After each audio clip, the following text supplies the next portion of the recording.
है। वन गांव और किसान उत्तर भारत के एक छोटे से जिले में बसा था, गांव हरिहरपुर। ये गांव नक्शों में भले ही छोटा था, लेकिन यहाँ के लोगों के दिल बहुत बड़े थे। चारों तरफ खेत फैले थे, गेहूं, धान, सरसों और कभी-कभी सब्जियों की हरियाली से पूरा इलाका चमक उठता था। सुबह होते ही मुर्गों की बांग, बैलों की घंटियां और औरतों के चूल्हों से उसे उठता धुआं, यही हरिहरपुर की पहचान थी। इसी गांव में रहता था शिवराम, एक साधारण किसान।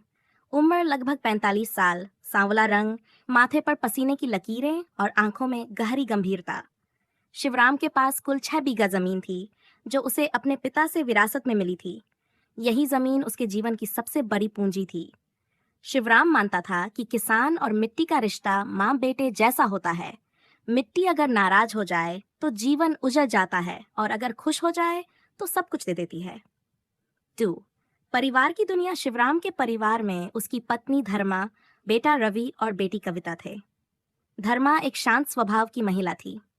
वह कम बोलती, लेकिन जब बोलती तो उसकी बातों में सच्चाई और हिम्मत होती। रवि 10वीं कक्षा में पढ़ता था।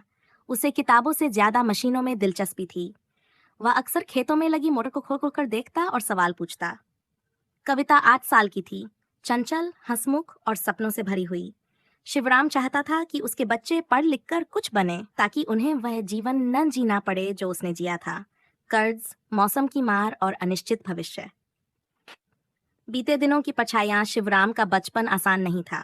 उसके पिता भी किसान थे। सूखा, बाढ़ और बीमारी, सब कुछ उसने बचपन में देखा था। उसने अपने पिता को कई बार रातों को चिंता में जागते देखा था। जब शिवराम छोटा था, तब उसके पिता ने कहा था, बेटा, किसान की असली परीक्षा खेत में नहीं, उसके मन में होती है। वह बात शिवराम के दिल में हमेशा के लिए बस गई थी। 4 उम्मीदों की फसल। उस साल शिवराम ने धान बोया। उसने अच्छी किस्म के बीज खरीदे, खाद डाली और समय पर खेत तैयार किया।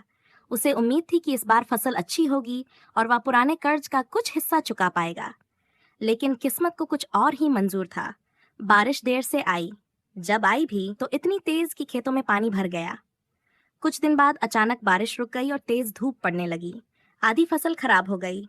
शिवराम रोज खेत में जाकर खड़ा रहता, सूखती फसल को देखता और मन ही मन टूटता जाता। 22 कर्ज का बोझ, बीज, खाद, दवाइयां, सब उधार पर लिया गया था। गांव का साहूकार मंगलू सेठ हर हफ्ते पैसे मांगने आने लगा। एक दिन उसने सबके सामने कहा, खेती अब घाटे का सौदा है शिवराम, जमीन बेच दे, शहर चला जा। ये बात शिवराम के दिल में चुभ गई, लेकिन उसने कोई जवाब नहीं दिया। वह जानता था, किसान का अपमान उसकी मेहनत से ही मिटता है। 6 घर की चिंता। घर में हालात तंग होने लगे। बच्चों की फीस, राशन, दवा, सब कुछ मुश्किल से चल रहा था। एक रात धर्मा ने धीमी आवाज में कहा, अगर ऐसे ही चलता रहा तो बच्चों की पढ़ाई। शिवराम ने बीच में ही बात काट दी, मेरे रहते बच्चों की पढ़ाई नहीं रुकेगी। उस रात शिवराम देर तक जागता रहा। बाहर आसमान में तारे चमक रहे थे, लेकिन उसके मन में अंधेरा था। नई रोशनी। कुछ महीनों बाद गांव में कृषि विभाग के अधिकारी आए। उन्होंने किसानों को नई तकनीक, कम पानी वाली फसलें और जैविक खेती के बारे में बताया। शिवराम ध्यान से सब सुन रहा था। पहली बार उसे लगा कि शायद खेती का रास्ता बदल सकता है। उसने तय किया कि अगली बार पूरी जमीन पर धान नहीं बोएगा।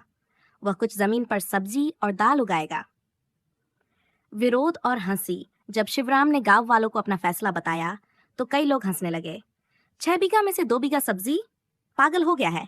लेकिन शिवराम अपने फैसले पर अडिग रहा। उसने मेहनत शुरू कर दी।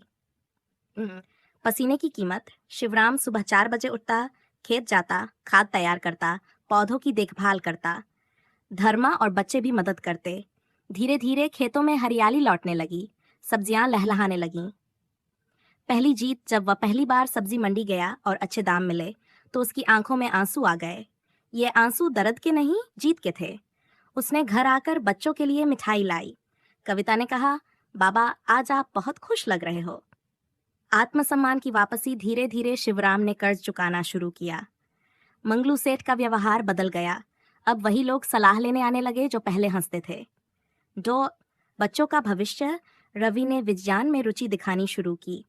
उसने खेती से जुड़ी मशीनों के बारे में पढ़ना शुरू किया। कविता स्कूल में अव्वल आने लगी।